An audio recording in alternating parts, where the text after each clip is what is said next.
Good morning. कल हम लोगों ने पढ़ा था कि ठोस अवस्था के सामान्य लक्षण और क्रिस्टलीय और अक्रिस्टलीय ठोसों के बारे में पढ़ा था। तो पहले हम आप लोग को आज ये बताना चाहेंगे कि ठोसों का जो वर्गीकरण है, ठीक है, जो आज का टॉपिक है वो है ठोसों का वर्गीकरण। तो इसको इस आधार पर दो भागों में बांटा गया है, क्रिस्टलीय एवं अक्रिस्टलीय।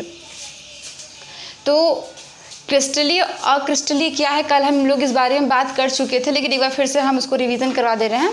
और कुछ गुण के आधार पर हम ये बताएंगे कि किस आधार पर आप क्रिस्टलीय और अक्रिस्टलीय आप कह सकते हैं या कैसे आप पहचान सकते हैं। इनकी अलग अलग प्रॉपर्टी है। पहला तो क्रिस्टलीय ठोस होते क्या हैं। क्रिस्टलीय ठोस वो ठोस होते हैं जिनमें एक निश्चित ज्यामिति और निश्चित पुनरावृत्ति होती है, मतलब जिसके सारे कंपोनेंट होते हैं वो निश्चित होते हैं। और अक्रिस्टलीय ठोस में उस पार्टिकल का या उस सबस्टेंस का जो भी आकृति होती है वो निश्चित नहीं होती है, सीधी सी बात है। क्रिस्टलीय में जो भी आपके एटम हैं, मॉलिक्यूल्स हैं, उनका जो भी आकृति होगा वो निश्चित होगा। और अक्रिस्टलीय ठोसों में आकृति निश्चित नहीं होती है। जैसे कुछ पॉइंट्स हैं कि ज्यामिति, गलनांक, प्रकृति, शीतलन वक्र, दैसिकता और विदलन। और भी बहुत सारे इस पे पॉइंट हैं, लेकिन ये मुख्य आपके हैं जिनको आपको जानना है, जिनके आधार पर आप ये जान सकते हैं कि किसको आप क्रिस्टलीय ठोस कहेंगे और किसको अक्रिस्टलीय ठोस कहेंगे। सबसे पहले तो ज्यामिति की बात करते हैं। तो ज्यामिति के आधार पर अगर देखा जाए तो जो भी क्रिस्टलीय ठोस होते हैं उनकी ज्यामिति निश्चित होती है, यानी एक डिफिनिट शेप की होते हैं। और उनके अंदर जो भी अरेंजमेंट होता है वो भी निश्चित होता है, यानी जो अरेंजमेंट एक बार हो चुका है उसकी पुनरावृत्ति होती है। क्रिस्टलीय ठोस की बात कर रहे हैं। और अक्रिस्टलीय ठोस में ज्यामिति जो होती है वो अनिश्चित होती है, मतलब उनकी जो संरचना होती है असममित कह सकते हैं आप, अनिश्चित कह सकते हैं। और अक्रिस्टलीय ठोस जो होते हैं वो संपीड्य होते हैं। संपीड्य का मतलब क्या होता है, कंप्रेसिबल होते हैं, यानी आप उनको दबाएंगे तो वो दबेगा। और जो क्रिस्टलीय ठोस होते हैं वे असंपीड्य होते हैं।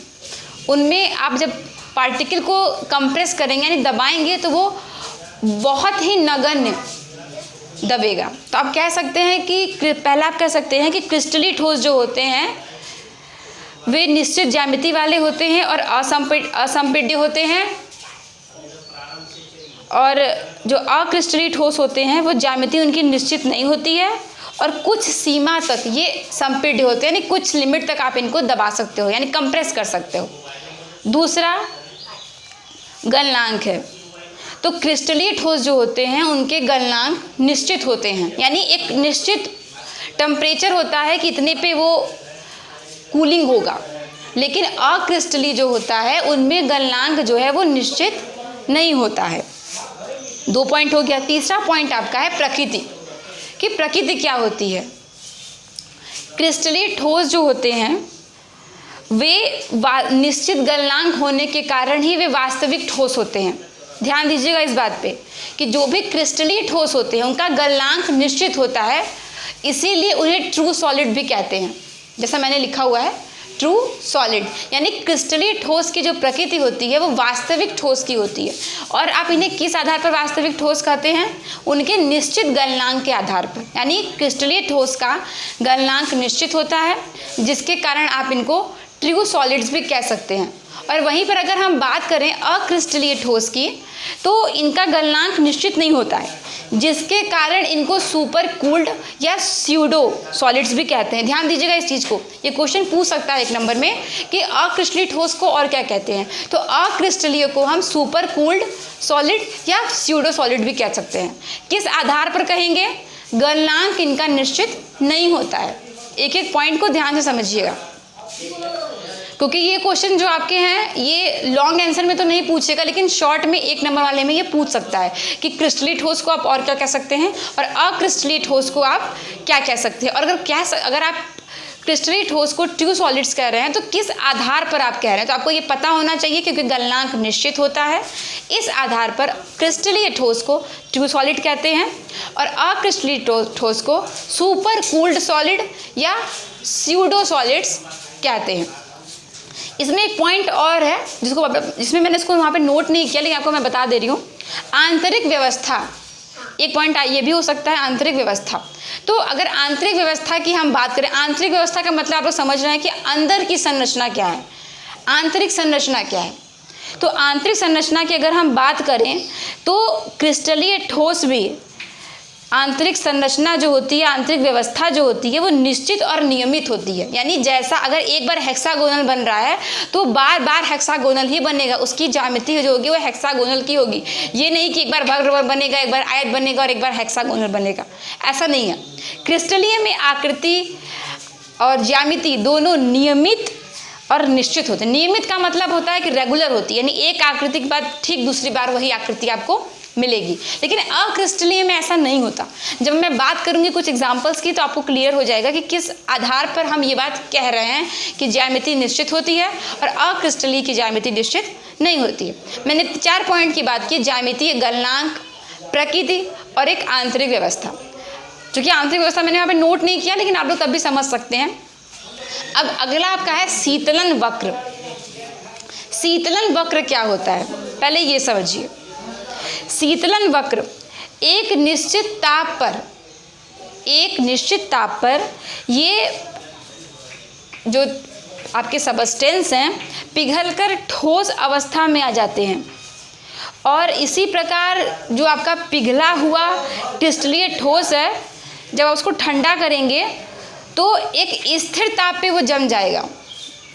ध्यान दीजिएगा, शीतलन वक्र के बारे में बात कर लें, पहले आपको ये समझना होगा कि शीतलन वक्र क्या होता है। तो एक निश्चित ताप पर पहले ये पिघल के ठोस अवस्था में आएगा, ठीक है, और फिर जब आप पिघले हुए क्रिस्टलीय ठोस को ठंडा करेंगे तो फिर वो एक निश्चित ताप होगा जिस पे वो जम जाएगा और जो टेम्परेचर होगा वो आपका पहले हाई होगा फिर वो लो होगा। यानी जैसा आप देख रहे हैं कि पहले ये ऊपर की तरफ हुआ है कर्व हमारा, उसके बाद फिर ये नीचे की तरफ हुआ है। यानी आप कह सकते हो कि शीतलन वक्र में हमारा जो टेम्परेचर होता है पहले हाई होता है फिर लो होता है, फिर हमको एक नॉन कॉन्टिन्यूअस स्लोप मिलता है, यानी इसको आप लोग कहते हैं असतत, ठीक है। तो फिर समझ लीजिए इस बात को कि एक निश्चित ताप पर यह पिघलकर ठोस अवस्था में आ जाती है, यानी आपका टेम्परेचर जो होता है वो निश्चित होता है और हमें उसी पे ये कर्व मिलता है। क्रिस्टलीय ठोस की बात हम कर रहे हैं। अब दूसरा आपका होता है अक्रिस्टलीय ठोस में शीतलन वक्र कैसे कार्य करता है, ठीक है। तो पहले तो आप ये जानते हैं कि अक्रिस्टलीय ठोस में गलनांक निश्चित ही नहीं होता है, आपको ये पता ही नहीं चलेगा कि किस टेम्परेचर पे आपका सॉलिड जम रहा है और उसी तरह धीरे धीरे ये टेम्परेचर जो है वो कम होता रहता है और लेकिन कोई भी हमें एक ऐसा पॉइंट नहीं मिलता है जिस पे टेम्परेचर आपका स्टेबल हो जा रहा है। अगर आप नीचे भी देखेंगे तो कर्व हमेशा नीचे की तरफ आ रहा है, यानी कोई टेम्परेचर आपको एक नहीं मिला है कि जिस पे आपका ये कर्व स्थिर हो जा रहा है। जिस तरह आप देख रहे हैं कि अक्रिस्टलीय में हमारा यहाँ पे देखिए असतत हमें मिल गया, लेकिन यहाँ पे टेम्परेचर आपका लगातार धीरे धीरे घट रहा है क्योंकि इसका गलनांक ही निश्चित नहीं है और इसमें ये पता ही नहीं चलता है कि हमारा कौन सा ऐसा टेम्परेचर है जिस पे हमारा सॉलिड जो है वो जम गया है। तो शीतलन वक्र आपका ये है कि पहले टेम्परेचर यहाँ पे आपका असतत रहेगा क्रिस्टलीय ठोस में और इसमें टेम्परेचर हमेशा कम होता रहता है। जो इस पे जो हमें वक्र प्राप्त होता है उसको आप लोग कहते हैं शीतलन वक्र। अब हमारा अगला टॉपिक है दैशिकता, कि दैशिकता क्या होता है। दैशिकता मतलब होता है कि आप अगर कोई भी ठोस पार्टिकल को लिए हो, कोई भी आपका ठोस है जैसे कांच हो गया आपका, जब आप इसको मेजरमेंट करेंगे इसका अपवर्तनांक तो आप देखेंगे कि इसका अपवर्तनांक आप चाहे जिस भी दिशा में आप नापिए आपको सेम ही समान ही प्राप्त होगा। तो आप कह सकते हो जो आपका कांच है वो अक्रिस्टलीय ठोस में आएगा क्योंकि इसकी ज्यामिति भी निश्चित नहीं है, इसका आकार भी निश्चित नहीं है, इसका गलनांक भी निश्चित नहीं है। तो आप कह सकते हैं कि कांच जो आपका है वो अक्रिस्टलीय ठोस है। लेकिन जो क्रिस्टलीय ठोस होते हैं वो हमेशा विषम दैशिकता प्रदर्शित करते हैं। क्रिस्टलीय ठोस हमेशा विषम दैशिकता को दिखाते हैं, लेकिन अक्रिस्टलीय ठोस हमेशा समान दैशिकता को दिखाते रहते हैं। यानी आप कह सकते हैं कि अगर आप कभी भी इनके भौतिक गुण का अध्ययन करेंगे तो हमेशा एक तरफ मिलेगा समदैशिकता में, और क्रिस्टलीय ठोस में विषम दैशिकता होती है। यानी आप कभी भी किसी भी ठोस का आप ये नहीं ना, अगर आप उसको देख रहे हैं कि अगर टेम्परेचर अभी 100 डिग्री सेंटीग्रेड है तो अब अगर दूसरे डायरेक्शन में उसको मेज़र करेंगे तो 120 हो जाएगा, कोई निश्चित नहीं रहता है। तो आप कह सकते हैं कि हमारा क्रिस्टलीय ठोस हमेशा विषम दैशिकता दिखाता है और अक्रिस्टलीय ठोस हमेशा समान दैशिकता दिखाता है। अगला पॉइंट है हमारा विदलन। विदलन क्या होता है? विदलन ये होता है कि अगर आप जब क्रिस्टलीय ठोस को काटेंगे तो हमेशा वो सपाट सतह में कटेगा क्रिस्टलीय ठोस को, और अक्रिस्टलीय काटेंगे तो आपको सपाट नहीं मिलता, मतलब दोनों का जो अरेंजमेंट होता है वो रेगुलर नहीं होता। क्रिस्टल में समान अरेंजमेंट हमको प्राप्त होता है अगर आप चाकू से उसको कट करते हैं, और अक्रिस्टलीय में हमें समान नहीं मिलता है। एग्जाम्पल की बात अगर करते हैं तो क्रिस्टलीय ठोस का हमारे उदाहरण होता है sulphur, phosphorus, sodium chloride, potassium chloride और सोडियम सल्फेट। ये क्रिस्टल है क्योंकि सोडियम सल्फेट भी है, तो सब कुछ एक निश्चित अमाउंट में मिला हुआ है तब वो जाके सोडियम सल्फेट बना है या सोडियम क्लोराइड बना है। लेकिन अक्रिस्टलीय ठोस जैसे आपका कांच हो गया, रबड़ हो गया, प्लास्टिक हो गया, इसमें कोई अनुपात निश्चित नहीं है, ना ही इसका गलनांक निश्चित है, ना ही इसकी आकृति निश्चित है। कांच, प्लास्टिक, रबड़, सिलिका, रेजिन, ये सब आपके अक्रिस्टलीय ठोस हैं। तो आज हम लोगों ने ठोस के आधार पर पढ़ा है। इसके आगे की चर्चा नेक्स्ट क्लास में हम करेंगे। Thank you.